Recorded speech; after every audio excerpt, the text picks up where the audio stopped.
guys, it's Alana, the CFS Fairy. Today I'm going to talk about food and fitness. No, these cannot fix your problem. They cannot cure your disease. And there's some things you just aren't willing to give up, and I totally understand.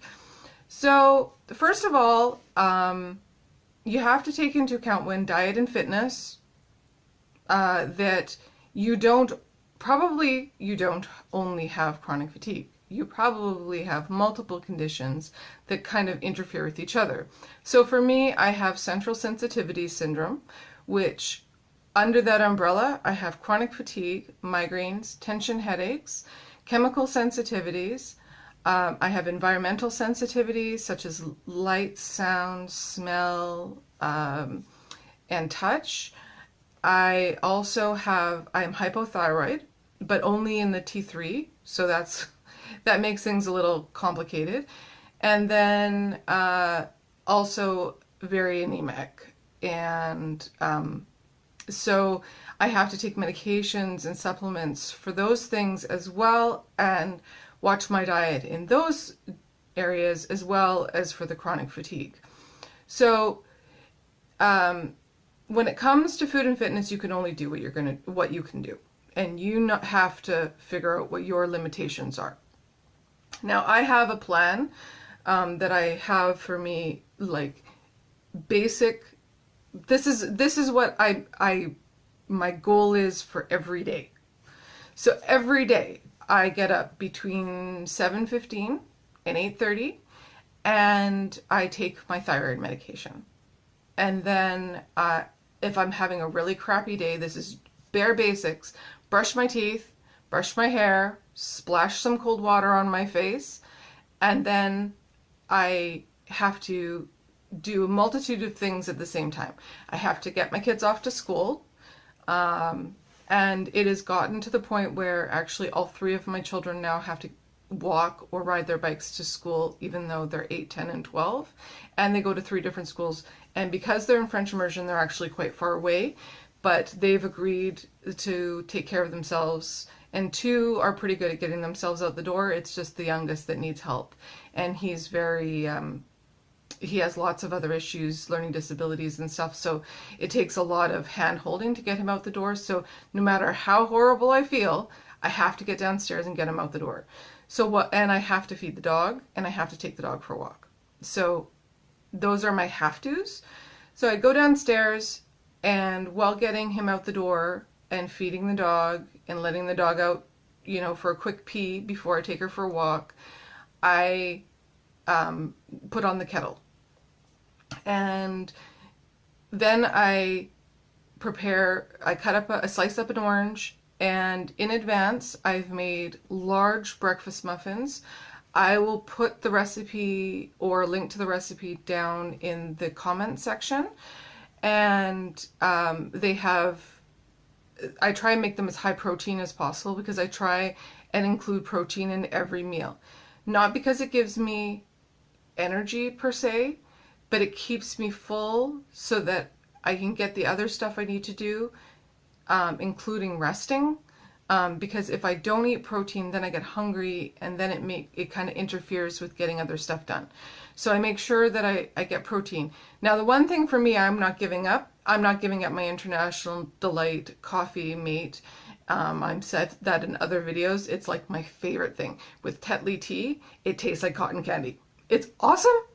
So I have 2 cups of that. Sorry, any dietitian out there, I'm sorry. And so I put the kettle on for that, and then I go and I walk the dog, and then I come back, and either I've gotten my son out the door before I go, or I get him out the door after I go. And sometimes I compete with him. Your bike's out front, I'm gonna go walk the dog, see if you can get out before I get home. That's what we had this morning, and it worked. So with him, different things work every morning. So it's coming up with something which I find exhausting. I come home, I eat breakfast, and then I rest. And that just means sitting down for anywhere up to half an hour, sometimes an hour, watch TV, sit with the dog, and that's when she's napping. So we just cuddle, and then if I can, like if it's a I'm gonna say a regular day or a good day, I'll start with, you know, my grocery shopping, or you know, doing whatever I have to around the house, or working on a craft, or going out for tea with a friend. If it's a bad day, that could mean just going back to bed. Around 11:30, 12 o'clock, my bare basic lunch is a couple slices of pre-sliced turkey I get at Costco, ambrosia apple, and some nuts and seeds, and a lemon water. And that's enough for, if on a good day I'll make a sandwich, and when I'm just kind of lazy and not wanting to pay attention to my health, and I'm probably going to pay for it later, I'll have like pita and tzatziki, or some sort of appetizer type thing, or whatever's left in the fridge. Because sometimes, like you, I get frustrated, you know, at always having these limitations. After that, I'll walk the dog again. Then it's like big time rest time. But I don't make plans during that time if I can help it. Sometimes I have specialist appointments I can't stop, or I've been getting IV iron. I go to those if I have to, but otherwise I do like a 1 to 2 hour in bed, lights off, sleep. Most of the time, I listen to a book on tape. I usually fall asleep within half an hour. I sleep for approximately an hour. Then I wake up and I'm so nauseous. So I have Gatorade, because for some reason my electrolytes go all weird, and then I wake up with a heart rate of like 100. And no one seems to think that that's weird. So I don't know. Anyways, I drink the Gatorade.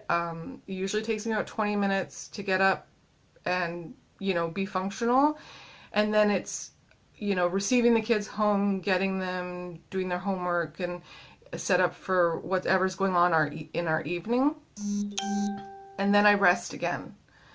And so after that, like I'll just do something on my tablet, or I'll lie down, and then between 5:30 and 6:30 I make dinner, feed the kids. That we try and do family dinners, spend time together that way, and then it's off to their activities.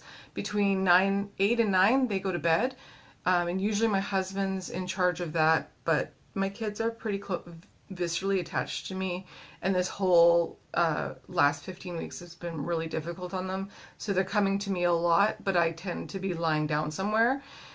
So I call it parenting from my bed, and it's really disappointing, and I mourn that part of my life a lot.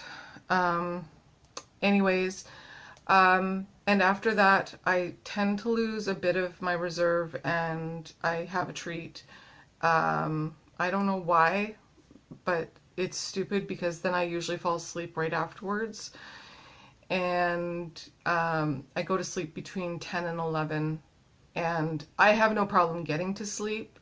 And now with the naltrexone and lorazepam combination, I have no problem sleeping.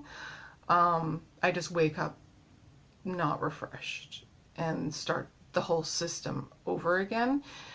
You know, on a decent day, I will, instead of, you know, actually I'll put a link to the hygiene video showing you what I do on a bad day, good day, great day, and some ideas for you of, you know, how to do your hair, how to feel human, basically.